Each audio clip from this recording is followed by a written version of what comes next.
Welcome back to Have You Heard, the social media podcast by us here at The Social Shepherd. My name is Zoe. I'm one of the co-founders and the CEO here. And today I'm joined by... Adam, business director. And... Jack, the other co-founder, alongside Zoe. Lovely. Okay, today we've got an exciting episode and we are going to be making our, 5 core predictions for what we think that we're going to see within the social landscape in 2025. So I'm going to make a statement and then I want you guys to respond to it and tell me if you think my prediction is correct, incorrect, or just have a chitter chatter about it. So we could have a debate. What debate? It's debate time. Okay. I think that we will see a rise in decentralized platforms getting more attention from consumers. And by that, I mean the likes of Blue Sky, for example. And the reason we'll see that is there's been a lot of changes in leadership and policy on more established platforms like X, like Meta, like TikTok, for example. And whilst those changes enable us to be able to have more content moderation, more safety, more policies on the platform so they are considered safer for the general public to use, I actually think as humans, we crave more freedom from our content. And I think we're becoming more savvy whenever it comes to social platforms and spread out. Can I ask first question about, you said decentralized. What exactly do you mean by decentralized? Not owned by media conglomerates. Okay. I would argue, firstly, Blue Sky and Twitter are similar in the sense of the guy that owns Blue Sky is the guy that owned Twitter previously. Not too much different. There's no obviously Elon does own other businesses as well in that respect. And so you're saying that you think they're going to have a lot more rise in the yeah, I think you'll see people become, maybe decentralized isn't necessarily the right word there. Although it is the word that Vogue Business used for it, so argue with them.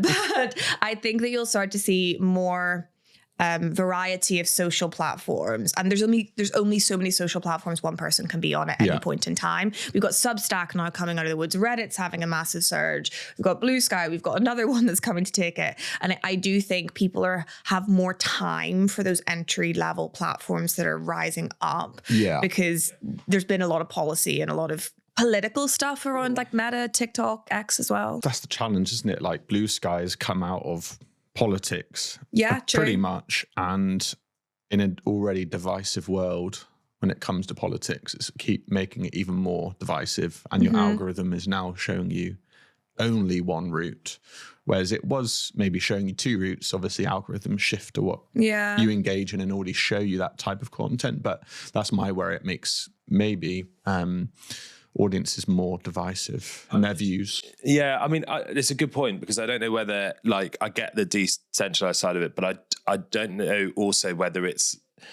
potentially to do with what's happened is the owners of these platforms have almost driven a type of narrative within the content. Are people going to be hungry for just we don't want you to have an opinion on this. We just want to go to this platform to speak within our communities, whatever those communities may be. Yeah, because if you think of X, when Elon Musk, free speech, he's obviously very associated with Trump now and everything, and that I think that gives and that has allowed people maybe not who had a voice or in a society where it may have been very quickly jumped on by a more liberal community, whether to them actually feel, oh, this is a platform for me, whereas because he is voicing, it's okay to say X, Y, and Z, whether it's right or wrong or whatever. So you get that. Whereas when you made the point about Reddit probably still has that, but it's not driven by, to Jack's point, like a political agenda. It's a community-based thing where and actually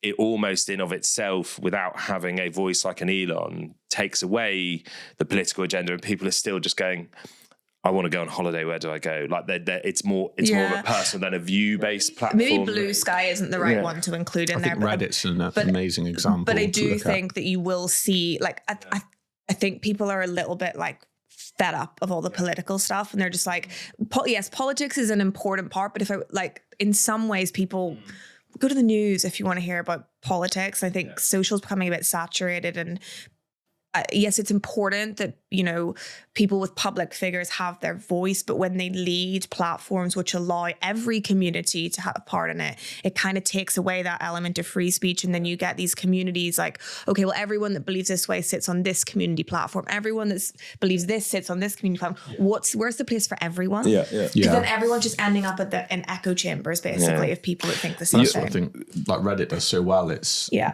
open and free to everyone. Yeah. So effectively. underrated. It is. But also The community and finding your tribe, and no matter the view that you have outside of that, you can all come together and discuss one topic in open format. This year, because we were talking to Reddit last week, most other social platforms have flatlined in growth. Yeah. Even TikTok, whereas Reddit is about 60% growth this year and still going. And I think people are Pinterest just grew this year as well, and they don't have a political. It's just a place to go and make a nice mood board. Like, it's not that deep, guys, but it does really well. Reddit's seen growth from Google a lot. It's grown a lot in its search rankings across the board, across loads of different queries. So I think that's helped them. But I think maybe why Google's pushing them is because it is that community-led voice and the voice of the people and response, rather than an article that could be led by a narrative that's already dictated by someone, rather than a more open format. Different topic, but I think the reason as well, people maybe feel more comfortable speaking on a Reddit thread than they might publicly putting their name to a tweet or something of that nature, is Reddit is still in that place like Bebo was, where it's standard for your username to be something that's completely incognito to you as a human. So like, I don't know, like, where's fleeces every day could be my username on Reddit, and we could be having a conversation on Reddit and you wouldn't know it was me. Because there's still that level of like, I'm not bearing my soul out on this platform and getting the information I need and then leaving. So I think that's why it does really well. But I do still think that social has become part of a conversation that it didn't really need to this year. And I do think that's why you will start to see some of those smaller platforms up, people having different motivations for the channels that they do put their attention to, which is an odd space for social to be in, and it hasn't been there before. So it'll be interesting to see what comes up. I think the challenge for me is, yes, they'll gain traction in the early days, something like a Blue Sky. Can it reach a mass market and actually like a critical mass where they can have a fully functioning ad platform to make sure that business can continue? Because without revenue, they can't exactly. I mean, I think you've got Substacks as well. Like, that's huge at the minute. That's really gaining traction. There's a lot going on. But what I think is that there will be, we went through a period of time where we had 3 core social platforms that we were speaking about. We're going to end up in a space where we have 15, and we're going to be going, okay, well, the audience that you want to speak to has these interests and they're using these platforms, and not every single brand is going to be able to operationally be active on all of those platforms. And I think it's just going to change the landscape. We spoke about it on an earlier podcast that social used to be one channel of marketing, when actually now it's like 4 or 5, dependent on the type of social channel. So it's like your community channels, like your threads or your X, your content channels, YouTube, TikTok. You've got overlap between TikTok and Instagram on content and community. You've then got pure visual channels like Pinterest, for like, there's different things that you go to, and it cannot be considered one marketing channel now. Okay, fine. So I'm going to take it as a win that you kind of agree with my prediction there, with some caveats. With some caveats. Okay. Always caveat. One thing we need to talk about, and I haven't got my true prediction yet because I'm finding it quite difficult to come to a conclusion on, but we do need to talk about the TikTok ban. So I'm going to put like a really out there prediction there, and this isn't fully formed yet. I actually think it will get banned, but I think the ban will get overturned because there's a political agenda going on there as well. Well, it's the day before Trump's inauguration or whatever it is. Is it the 18th of January? And then he comes in office on the 19th. So it feels like it's been carefully planned to some description. Yes, it's not long to sell a business. Like, no, it's not. A business of any size would typically take months, but something of the size of TikTok would take years and years, a long time of due diligence, a large team to look through everything, to understand the valuation, what they're purchasing, who what could they're they taking even sell on. it to? Like Meta? Like, who could they sell it to? I think you wouldn't be able to do that though, would they? Well, they have to sell it to an American company. But Meta as a platform, surely it would give them too much. Could be something like Microsoft or something. Yeah. Okay. They already own LinkedIn, potentially, something like that. What do you think? Do you think it's going to get banned in the US? Yeah, I think it will, but I agree with you. I don't think it can last. Because also it's it must also be such a revenue stream in the US as well, like because so many jobs, small so businesses, much like small business, all of that shop. kind of stuff. So I think there will be ways around it, or very quickly it gets copied and pasted. Someone else just does it. But they banned it in India, and it's still banned in India, and they just use a local platform that's exactly the same. Yeah, exactly. So, yeah, we'll see what happens there. You could see that where Meta or something decides, hey, we don't need to buy this, we can replicate this. And we have the distribution to get traction and a lot of users straight away. So, I'm really undecided again, like you, on is this going to get banned or not? If it would feel absolutely crazy to get banned, like. Has a social platform ever been banned in the UK and the US before? I don't think so. I don't. Not to my knowledge. There was a period of time where they talked about banning Facebook back in the day when they were going through that trial and everything. Mm-hmm. But it obviously never happened.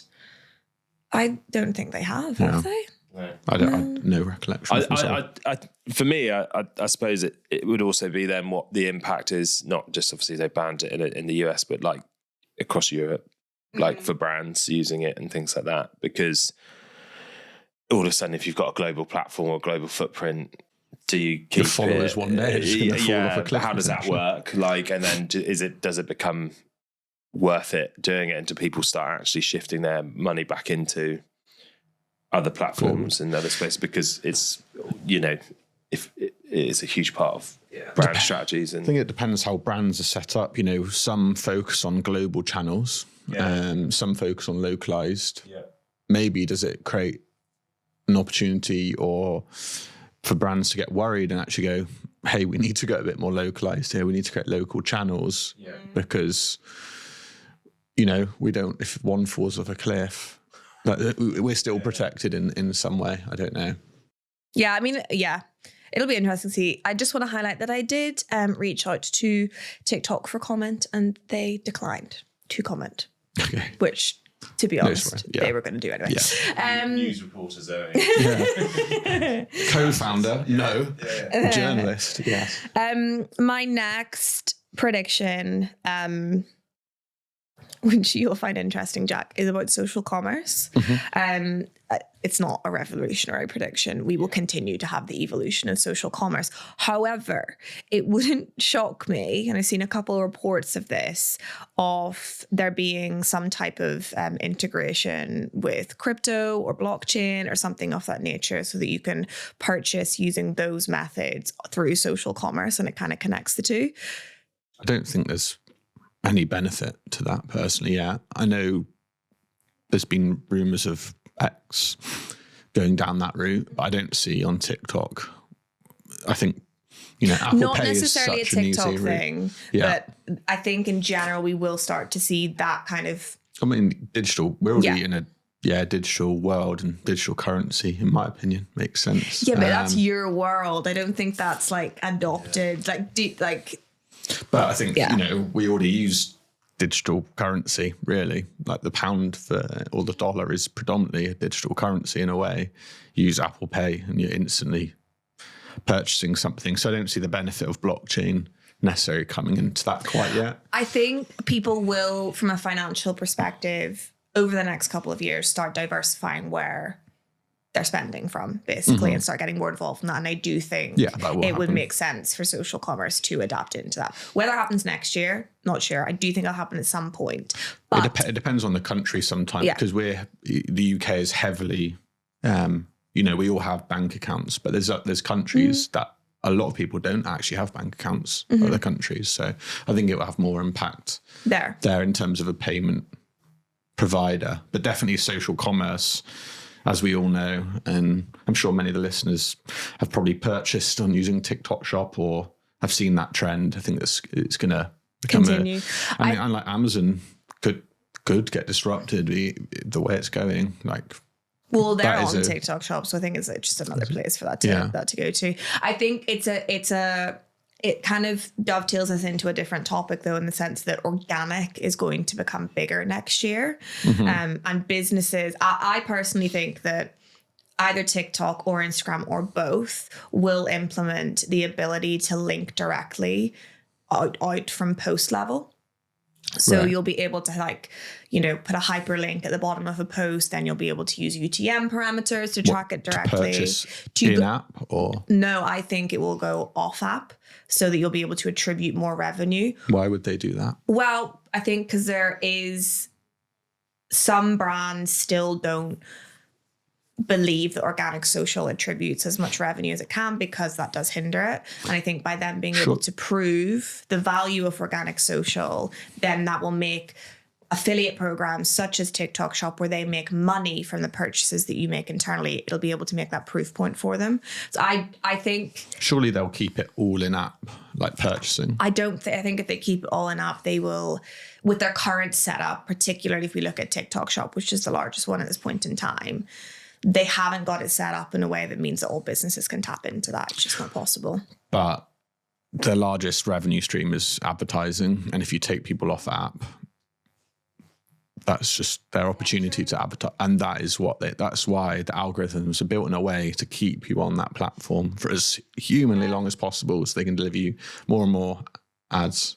So yeah, I still think they'll do it, but I understand the point that it potentially is like counterproductive to their overarching goal. But surely the ambition then is for them just to create a better shop function, because you're right in what you're saying. Like, if every single touch point allows you to purchase, there's more incentive for me as a brand to be on there. But let's say if it's product based at the moment, essentially TikTok Shop needs to, probably going back to the first one, Amazon buying TikTok would probably be the best Amazon, deal that's a really good in the US. So they'll really buy it, because then all they do is put the infrastructure in the background. That's smart. And then it would go and then they just create every single thing you do on TikTok is buyable. Like, if you could integrate into, or whether it's organic or paid, if everything is buyable, for I Amazon love that. and for Amazon should Jeff, buy mate, TikTok. I'll That's take a a cut of that. I've done the deal for you, Bezos. I've done it. I saw that Amazon is selling its first car or something recently. That Honda have done a collaboration or something like that. So that I think Amazon are pushing that route in terms of openness to what can be purchased on that. I think it's interesting because even if that did become a reality, if we talk about social commerce, the whole reason why some brands don't want to go on social commerce, there tends to be two reasons. One is that you have lower profit margins unless you change your pricing structure on the platforms, because TikTok Shop currently takes a percentage of every sale. But so does your Facebook ads and Google ads that cost money to True, acquire but you're a customer. still using TikTok ads a lot of the time to promote it. It's just a different way of kind of promoting it. And then maybe even the bigger one is the operational side of it. So I think with Shopify stores, they do have fulfillment by TikTok, and again that would make sense for Amazon. But I think for businesses where they've invested so much in their own personal fulfillment, for them to then go and utilize to add another fulfillment partner in, it's going to happen inevitably. Like, these businesses are just being a bit lazy, to be entirely honest. Like, they probably should get on it. But that's the second kind of, it's probably more important than the first one as to why businesses, because if we've got some huge clients that are in like top 100 retailers in the world who just have been like, oh, we've tried with TikTok Shop, it's too hard, it takes too much effort. We're like, you need to build a team dedicated to it, basically. Do you can't think just bolt though? it. Well, you need, I would say so, as a part of your e-commerce team. Yes, you have a web e-commerce team, you have a marketplaces e-commerce team, and now you need probably a TikTok Shop e-com team that really manages that relationship and the distribution, logistics, the setup, the technical setup. Checkout as well. More people have been using that lately, so I think that will become a larger thing, because Facebook Shop's been around for ages, but the checkout feature hasn't really been utilized half as much as TikTok No, Shop has. it's not there, is it? But surely I do believe that they'll be in the background, have to be working at that. It's an interesting landscape to be in. And I think it will really disrupt even from our like service offering, like the performance side of things. Because I think if purchases do become more in-app, which they probably will, then then paid media teams completely have to shift their energy to completely different. No, it's just a different landing page, effectively. Yes, but it's easier then for you to attribute revenue to different places. So you've got your like affiliate program with creators to organic. So it becomes more of like it's better, The it's attribution good, does get better. but it's just there will be a pivot between like the way that we've traditionally marketed on social. Yeah, and I think it's a benefit. If it goes that way, it's a benefit to us because social's even more of a requirement. And it, again, for the CFOs that are part of those budgeting conversations, like, great, we can understand how much revenue has been driven by all forms of social now. Let's spend more. What can we do to create more content, create more affiliate networks of creators and influencers? What do we think the long term of this is? Because if we are taking, will websites be obsolete in like 5 years' time if it continues going in this direction? Within reason. I think there'll have to be more of like an experience, potentially an experience led. I mean, search is not going to go away. So you need, unless search is going to direct you to an Instagram shop or a TikTok shop, probably unlikely it will still direct you to their Yeah, I think you website. still need a place for your brand. It does more. Because also it's like, it might do for some industries, but I think if you look at, I suppose car, like automotive, for example, like like that second or third stage of like exploration before you get to like a test drive or whatever, like it's so detailed. You're, as a social platform, you're going to have to build so many levels because like for it to do like configuration, like you'd have to. It's just, I just don't think it's where they want to be fair. going. Do you That's know what I mean? But point. it makes it at top level. There could be some interesting things to do in certain products, but I think in certain sectors, it's just. That's why I think for now like, it's working at those lower price point items.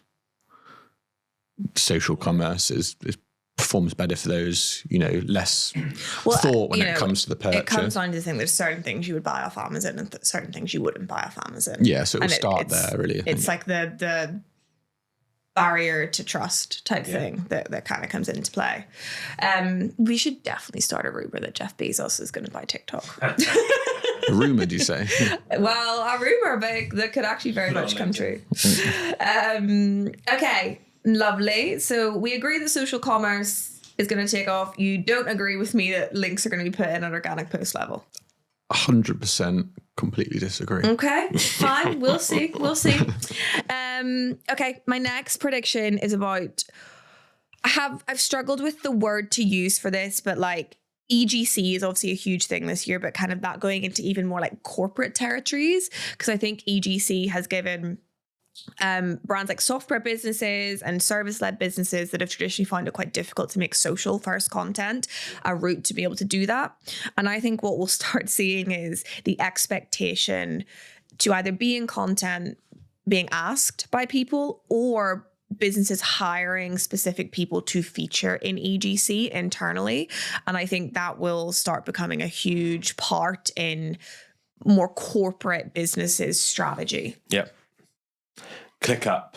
You've seen their TikTok. Yeah. They have a great employed TikTok. the two guys. I don't know, I'd have to find out, but I think he was a creative somewhere else and they brought them in to create that content. But I agree. I think we obviously don't do a huge amount. I can't say I've done a huge amount of B2B, but I think there probably will also be a massive shift towards understanding that it's also just selling to people. Oh God, and building that human element to it and how valuable, like you've still got to do it with the right strategies. And I think what ClickUp have done very well with their sort of social platform is just go, well, we're used by brands and agencies.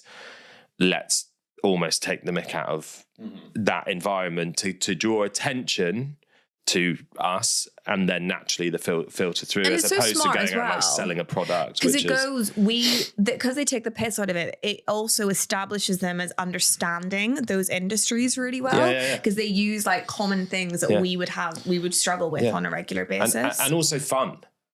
Like it makes you want to work with them. Like, shouldn't be boring, please. But even as a product, right? Like we use ClickUp and I think the other big one, like Monday.com, Trello, all of that kind of stuff. Like you want it to be fun. Like you want it to feel like you want to connect and engage with a brand, you know, certainly in that space, like certainly as an agency, right? Your creative business, whatever in this space, everything you do comes from creativity and fun, really, and enjoyment, and like you want to be associated. And if you can connect with that, what is a pretty, you know, in of itself, if somebody went to, well, what is it? It was a project management tool. There's not much enthusiasm for that. Whereas actually, when they sell it the way they do, it gives you this sense of, oh, it's going to make my life better and easier and enjoyable, and it's an easy entry point. So I just feel like, you know, there's going to be certain brands where it will work for, but just obviously then tweaking that strategy to be the right content for that audience that you're going after. And it also doesn't have to, you know, what ClickUp have done with those two guys is entertain pillar core, if we're talking content strategy, but they also have a lot of like educational videos on there about how to make the most of the platform. And it doesn't have to be like this funny skit style content. Like there's a lot to say for, you know, like law firms, for example, could have loads of different types going on there that's more educational or more example led. It's just what can you create a hook that brings cultural and personal relevancy to your audience? That is content strategy at the core of it. And I think sometimes people they use words in content strategy. Like, what did we have the other day? It's like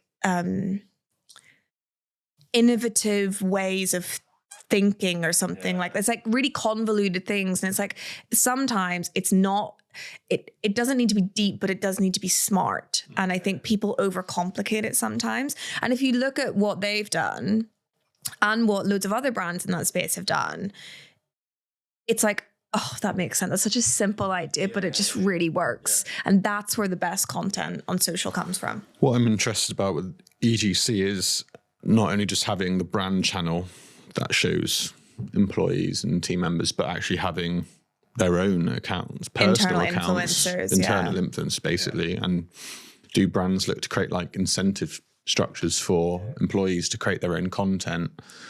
Well, ShareLux have done that, because exactly. they've built up their profiles. The head of social at Monzo has also done this, who consistently posts on LinkedIn. So I do think they're probably personal brand touch, but still sort of like that blended almost with the business that it is. It's a hard thing for a business to navigate, though, I guess, because it's kind of, social is kind of seen as your personal space to speak, unless you're a business account. Whereas actually people are kind of clocking on to the fact that if you are willing to speak on behalf of the business, which traditionally would be seen as like public speaking or thought leadership, on your own personal socials, that brings additional value. And I believe she's called Charlotte Collins. She, Mariah, yes. Okay. She, the person that kind of is the chief editor of ShareLux, she spoke very openly on a podcast how the fact that they're paid more because they've built up these personal brands that have a benefit there. It gives them negotiation power whenever they're in their performance reviews, etc. So I think it'll be interesting to see who drives that narrative. If it comes from employees going, well, I'm just going to do this. I'm going to bring additional value to you and then I'm going to expect the value back. Or if it's going to become driven by the business encouraging people to do that. Yeah, I know I've heard some people getting dedicated. You have a day a week to this. That's where I want you to spend your time. But there could be some people that go, or above and beyond, hey, guys, new bonus incentive structure here. We'll pay you on a CPM model for how well your content performs and talks about the business as well, over and above your day-to-day responsibilities. Yeah, I mean, I suppose the balancing act with it, though, is like the representation of the brand. Well, because then how do you police people's personal content? Yeah, well, that's So I think if you take someone like Rob Mayhew, who obviously started on TikTok with his, that kind of agency, fodder. Like, there's a lot of stuff now where you watch it. Obviously, it's so relatable, but he'll talk about like meeting bad things that clients do. From like that used to be sort of like they've left and you'll be like, oh, they've done whatever. Whereas I think it's being comfortable as a business to allow someone to go, this is kind of what happens, and not be too worried, but also draw a line at some point. He's had to go in-house now. He's gone in-house now, though, hasn't he? I'm not sure. I think it's agency. But he called out a couple of, was it Havas earlier this year, about all their working with like Lego or Oil or Shell. And you're again, like as an agency, you've got to be comfortable to allow somebody to have that view. Is in-house still, but it's still, I think it's still that balance of, it's so important to do it, but then like what are you asking? How brave are you willing to be? Because ultimately you could love his content, but you could very easily go like, we don't want to post that because that could make us look like we're like moaning about this client specifically, or we're moaning about this. And I think that's the tricky part in it. But then equally at the same time, I think his content is pretty clear. It's not talking about his clients, to be fair. Yeah, and they're also quite generalist. Yeah, like this, quite general. Yeah, but again, I think the point is what are you asking them to do? Like as an individual, are you tasking your team to demonstrate or showcase how fun it is to work in your environment, to attract people to apply and good talent? Are you doing it from a perspective, actually, we want you to be thought leaders to showcase and demonstrate to potential clients and brands that we know what we're talking about? Like, again, I think what you're talking about with, back to your original point, is I think, yes, more people would do it, but actually the additional layer to that will be, okay, but what's the purpose behind each one doing it? Like, as a collective, you've got 3 or 4 really great brains in a building, for example. Your challenge is to go and showcase and create content that really demonstrates. Well, I guess it's also by like level, for example, you know what I mean? There's going to be stuff that a manager might want to post about that like might not be appropriate for an MD to post about. And it's kind of like, there's going to be different levels of bravery and not bravery. It's different expectations across different roles from an outward perspective. So I think it'll just be really interesting to see how it rolls out. And I think it's going to really, it's not even just changing up the social landscape, but it's just changing up like the employability landscape and how, like people's experience and how they receive remuneration. Do you know what I mean? I always say that word wrong. Is it remuneration? Something like that. Okay. Okay, right. Final update is about education on social. And I think we've seen, obviously, TikTok have the STEM feed now. There's been huge uptake on that. We talked about kids and social earlier and like YouTube Kids and stuff. I think now that there is more moderation, like there's a big effort towards moderation on a lot of the social platforms, and that TikTok has seen such an uptake on that STEM feed. And it's kind of helped them from a PR perspective as well, with the whole conversation of, kids on social and stuff. We then flip to YouTube Kids. They're able to get past the minimum age requirement that the government legally states for social media because it's a parent authorized account. So I could see other platforms, and I think Instagram actually teased this earlier this year, having kids accounts that had parental moderation on them. So it's kind of a two-hub. I think education and like STEM related content will become larger on all across social, and we'll see more people trying to fill their brains with goodness while still having the stimulating feed and scrolling action that we're so used to on social. But then off the back of that, I could see platforms trying to create a space where it's considered safer for younger audiences to consume, and moderated both by them as platforms and by the guardians of those youngsters. Yeah, I could definitely see that. The one caveat to it is government. Yeah. Obviously, the news recently of Australia making it 16 plus But YouTube Kids doesn't count. in Australia. Yeah. Okay. Because it's parental authorization is required for that. Yeah, I mean, it's a big topic because I'm not a parent, so I can't really comment on this too much, but I can only imagine there's an element of you want your kids to be digitally savvy in the world that we live in, but also you don't want their brain to rot, basically. Brain rot's not for babies. Of, you know, even if it is the educational content they're seeing, you know, do you want your kid just like constantly scrolling, even if it is, you know, do you want them to get outside and, you know, run around and explore and stuff like that? So, but again, that's where the age comes in, but then who decides what age is the right age? And well, the government does at this point in time, and a lot of them are lifting it from 13 up to 15, 16.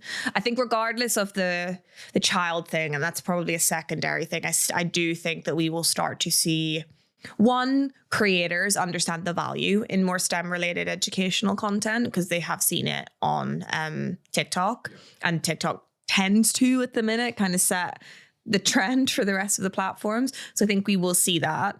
But the thing is, there's that type of content everywhere. It's just not labeled as STEM content. You know, there's educational people that tweet, for example. What do we call a post on X now that we can't say tweet? I don't think it's been unanimously decided. Just a really. post. A post. Yeah.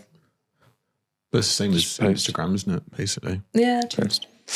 Yeah. Yeah. I mean, I think it would just be more like deviating content types, isn't it?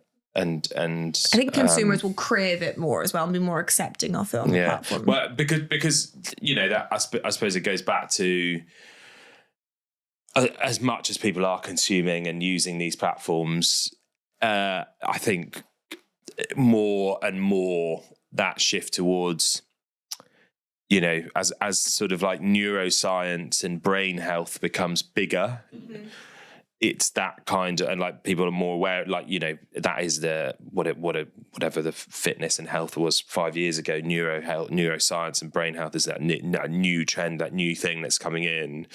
I think we're also much more aware of the fact that we are just scrolling, and actually it's not, I suppose it's not about taking away or stopping scrolling, it's making that a more efficient use of, or better use of time, I suppose, in a way of like, is this a good, I think everything am I people spending do my time wisely? Is this a good value exchange? What am I, like, you know, people have gone through these journeys now of, you know, multivits, health, like everything we're doing is so much more conscious, I suppose. And it feels like it's that next step of social is part of my life. But what am I gained from it? And actually, if people can use it as a tool to further their knowledge and find content that actually does that, I think it's a natural progression. I agree.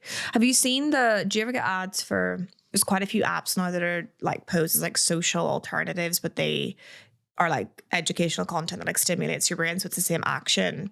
So there are like these challenger little brands that are kind of coming up, which clearly are seeing some uptake, which is why other platforms are kind of grappling onto it. It ends me with one point which you talked about, which isn't really a prediction. It's just kind of a thought. And you mentioned that you felt that social had kind of lost its charm a bit and become a bit like loud and noisy with content creators and product selling. And we've kind of lost the art of storytelling through social. Do you think that's going to come back next year? Yes. Yeah. I suppose my argument for it is I think it's got to a point where, or in the cycle where everything is almost created for an algorithm, as opposed to what are we getting out of it at the end? Like, what does a user want? What story is it telling? And as human beings, we crave stories. Yeah. We crave connection. We crave real thing.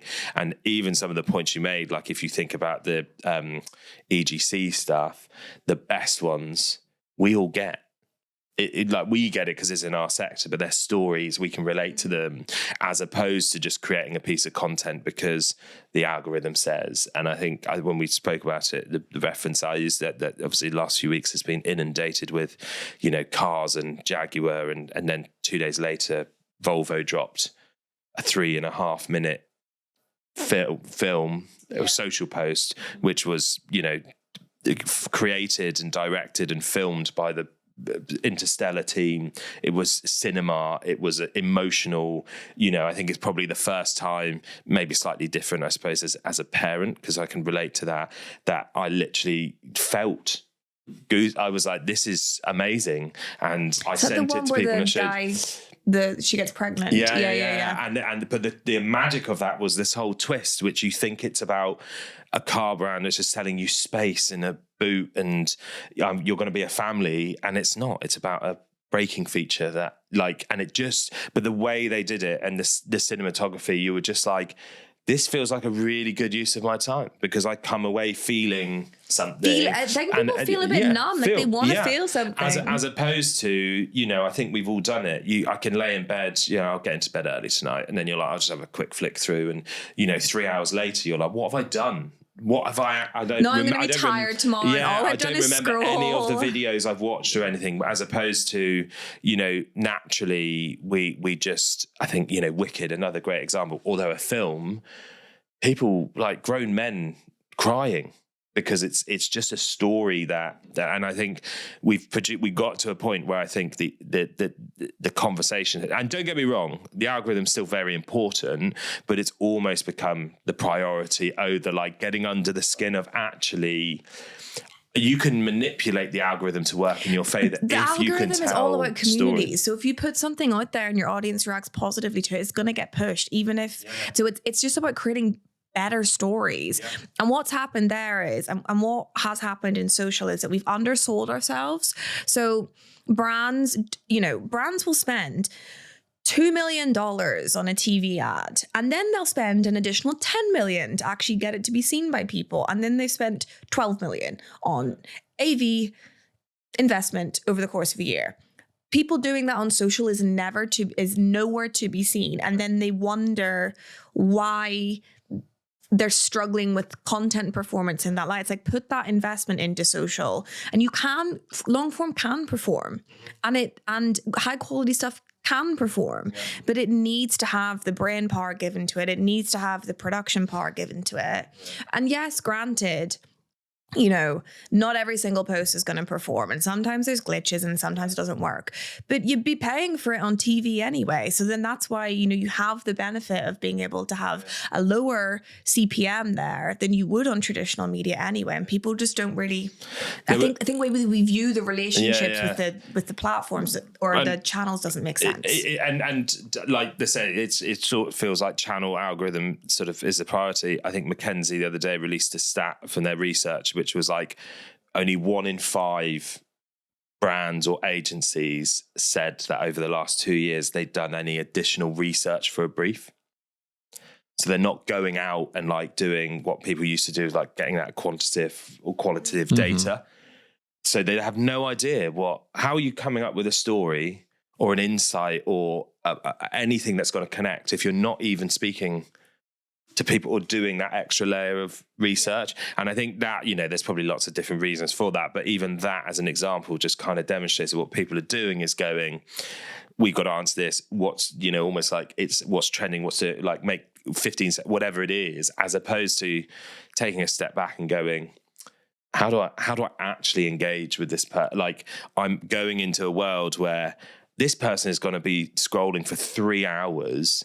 How do I benefit or add value and interrupt that, but give them something that means something, as opposed to it just being and I think for me it's just more of a case of, as a trend or an opportunity, is brands that take the time, or content creators, whether it's educational, but just consider, what am I doing? How can I make somebody feel something, as opposed to just being a passive part of a couple of hours or, a moment. It's actually, I want to stick with them. I want to understand Well, them. I want to create. you want to create a moment. You don't want to be part of a moment when you're doing something like that. And you have to do research to be able to do that. And I want to just echo on the point that like there are so many other ways to be performance driven rather than just going, oh, it's going to be 15 seconds and we're going to like that's lazy. That's a lazy strategy at this point in time. There's so many other triggers and cultural ways that you can build up relevancy.